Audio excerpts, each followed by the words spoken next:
Auf der Suche nach einem Ziel habe ich Begleitung gefunden. Und als Vespa-Begeisterte gegenüber einer Lambretta-Fahrerin war ich natürlich sehr neugierig auf ihre Geschichte. Aber nicht nur ich. Jetzt so bin ich auf der Couch bei Julia gelandet. Das heißt, dass wir nun zum Thema Lambretta kommen. Und Julia hat sich zu unserer Freude kurzfristig bereit erklärt, uns Einblick in ihre große Leidenschaft zu verschaffen. Ja, genau das machen wir jetzt. Sie ist Grafikerin, Fotografin und eine der Lambretta-Experten des Scooter Center Teams und Präsidentin vom Lambretta Club Deutschland. Aber das Wichtigste vorab, warum Roller? Wie bist du dazu gekommen? Ja, da war ich so 10 Jahre alt, also es ist schon relativ lange her. Da hatte eine Bekannte von mir eine Vespa und als ich die dann das erste Mal gesehen habe, war klar, das möchte ich auch haben. Das hatte einfach viel Farbe, schöne Formen und das hat mich direkt angesprochen. Und ja, als ich 15 wurde, habe ich meinen Vater gefragt, ob ich denn einen Führerschein machen darf. Mein Vater ist selber auch Motorrad gefahren, dann sagte er, ja, natürlich. Und Weihnachten stand dann diese Vespa unter dem Weihnachtsbaum und das war dann Anreiz, den Führerschein fertig zu machen. Und ja, das habe ich gemacht und ab Januar 94 bin ich dann mit der eigenen Vespa gefahren. Und in der Schule hatte ich 2 Klassenkameraden, die auch eine Vespa hatten. Und die haben mich dann mitgenommen auf mein erstes Rollertreffen. Das hat noch so ein Jahr gedauert ungefähr. 1995, das war eine Kassenshow und ich weiß bis heute, wie überwältigt es war zu sehen, nicht nur wie viele Menschen es gibt, die das gleiche Hobby teilen, sondern auch wie viele verschiedene Fahrzeugmodelle und wie individuell sie gestaltet wurden, umgebaut wurden. Ja, und da war für mich klar, ich habe alles richtig gemacht, das ist deins. Und dann folgte auch relativ schnell der zweite und der dritte Roller. Da kam noch eine PX, eine V50, bis ich dann bei einer sehr schönen VNB gelandet bin, die ich auch über viele Jahre gefahren bin. Viele kennen sie, ich habe die Puma-Aufkleber damals da drauf gemacht und ein Freund von mir hatte auch ein gleiches Modell, das durfte ich damals fahren und da habe ich gesagt, das möchte ich auch gerne haben. Doch nun zum eigentlichen Thema. Wie bist du zum Lambretta-Welt gelandet? Ja, da war das Scooter Center da nicht ganz unschuldig dran, aber das hat noch so einen kleinen Umweg genommen. Ich bin damals als Vespa-Kundin zum Scooter Center gefahren und habe nach einem Katalog gefragt, den ich gerne mitnehmen wollte. Und der Heini, der dann damals dort am Tresen stand und mich bedient hat, der sagte, ja, das dauert noch ein bisschen. Die Jungs und Mädels arbeiten gerade am Lambretta-Katalog, der ist fast fertig. Und dann gäbe es auch bald wieder einen Vespa-Katalog. Dann habe ich gesagt, na ja, also ich könnte mir schon gut vorstellen, da mitzuhelfen. Und wenn da Interesse besteht, dann könnten Sie sich ja bei mir melden. Und das ist dann auch passiert. Ein paar Tage später hat der Olli angerufen und hat gefragt, ob ich nicht Lust habe, das Team zu unterstützen und als Grafikerin am Katalog mitzuarbeiten. Und so kam bei mir dann der erste Kontakt mit der Lambretta zustande. Klar, man kannte sie jetzt über Jahre hinweg schon durch die ganzen Rollertreffen, aber es war nie so, dass ich mich damit näher beschäftigt habe. Bei mir war es immer die Vespa und ja, und dann habe ich das Büro mit Philipp und Thomas geteilt. Das sind die beiden Lambretta-Spezies im Scooter Center schlechthin, also zumindest 2 der beiden. Und dann war das nur eine Frage der Zeit, bis ich dann auch an dem Punkt war, wo ich gesagt habe, ja, ich könnte mir sowas auch vorstellen. Und dann kam die Euro-Lambretta in Neckarsulm und ich durfte mitfahren. Ich durfte am Stand mit verkaufen und dann habe ich all die vielen Lambrettas gesehen und die Leute waren nett. Und das war einfach eine wunderbare Stimmung auf dieser Euro-Lambretta. Und dann habe ich gesagt, okay, ich will auch.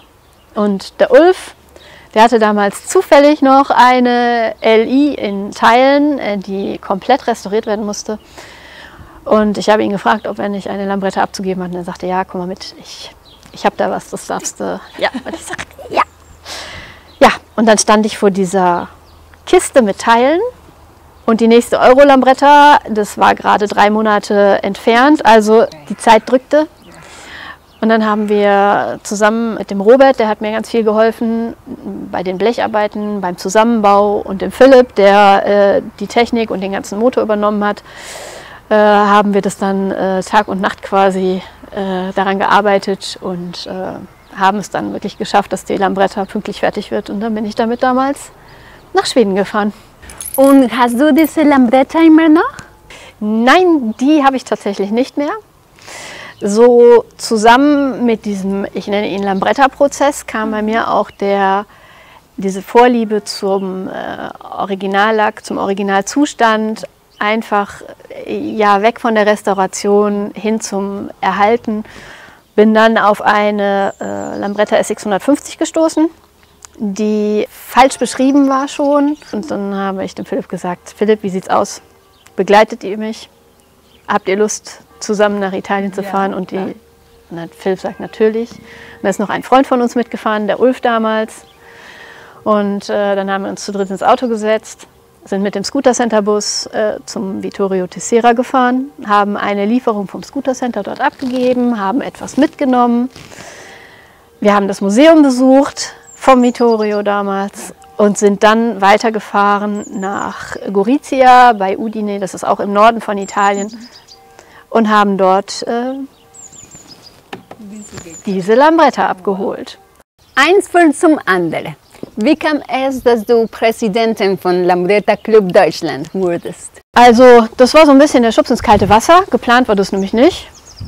Der damalige Vorstand vom Lambretta Club hat 2015, also etwa ein Jahr vor der Euro-Lambretta in Geiselwind, angekündigt, dass es vielleicht mal Zeit wird, dass der Vorstand wieder neu besetzt wird und dass man sich schon mal Gedanken machen soll, wer das Amt denn übernehmen kann. Ich war zu dem Zeitpunkt auch schon aktiv im Club und habe die Website zum Beispiel gestaltet und Fotos gemacht und kannte dadurch auch alle Leute. Dann kam im Jahr 2017 die Jahreshauptversammlung. Okay. Ich wäre nie auf die Idee gekommen, meinen eigenen Namen zu sagen. Ich habe auch nie einen Gedanken daran verschwendet, dass ich das machen könnte. Auf jeden Fall fiel dann mein Name. Mit der Begründung, dass ich ja ein Enthusiast bin, dass ich für mein Leben gerne Lambretta fahre, Vespa fahre, überhaupt Oldtimer mag und dass es wichtig sei, dass Herz bei der Geschichte dabei ist und dass diese Organisation aus dem Team heraus entsteht, also dass man damit ja auch nicht alleine steht. Und dann wurde ich direkt gefragt, ob ich mir das denn vorstellen kann, und ich saß dort, hochroter Kopf, mein Puls ging bis zum Hals. Und ich habe gesagt, naja, also klar, im Zweifelsfall wird ein Jahr später ja wieder umgewählt, dann probiere ich das halt. Seit 2017 bin ich nun immer noch Präsidentin, also aus dem einen Jahr wurde nichts, es läuft weiter und es macht schon Spaß, im Team zusammen zu arbeiten, es ist auch viel Arbeit. Und gerade jetzt zu Corona-Zeiten läuft natürlich nicht vieles so, wie man sich das vorstellt. Veranstaltungen fallen aus. Man muss überlegen, wie man die Kommunikation mit den Mitgliedern macht. Und wir intern besprechen uns über Skype und hoffen einfach auf baldige Besserung, dass wir wieder gemeinsam fahren können.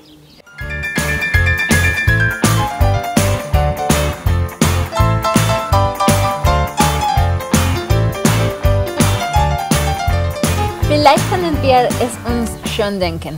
Aber was wäre dein All You Need? Ja, da du mich da gerade eben gut hast stehen lassen, also du mit der Platonica, das war leistungsmäßig schon ein deutlicher Unterschied. Wäre es natürlich schön, ein bisschen mehr Power in der Lambretta zu haben. Und in dieser Lambretta? Ja, es heißt ja immer so schön, never touch a running system. Und diese Lambretta läuft so zuverlässig wie nicht eine Vespa, die hier steht. Und deshalb wäre es eigentlich ein Frevel, das zu ändern. Aber ich habe da vielleicht so eine Idee.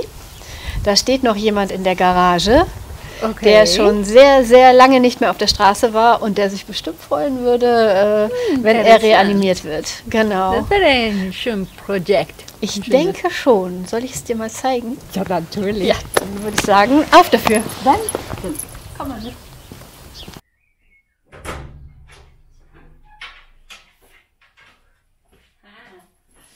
Versprochen? Da steht das gute Stück. Sehr schön. Eine E150. Ich glaube, ich stehe ja auf den originalen Lack und es wäre ein Frevel, ein Fahrzeug in einem solchen Zustand neu zu lackieren. Das sollten wir nicht tun. Aber vielleicht einen schnellen Motor und einen BGM-Motor. Ja. Wenn wir eine Platonica haben mit BGM-Motor, dann brauchen wir auch einen Lambretta BGM-Motor. Und die dann einfach einmal vom Hund auf neu, das wäre doch eine coole Sache. Total. Was denkt euch von dieser Idee? Schreibt mal einfach in die Kommentare und vielleicht dann wir sehen uns beim Zusammenbau. In der Werkstatt. Ja, So machen wir das.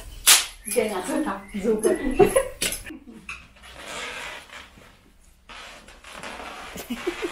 Ja, ich sage. Es ist keine Luft auf den Reifen. Guck mal, in der Sonne.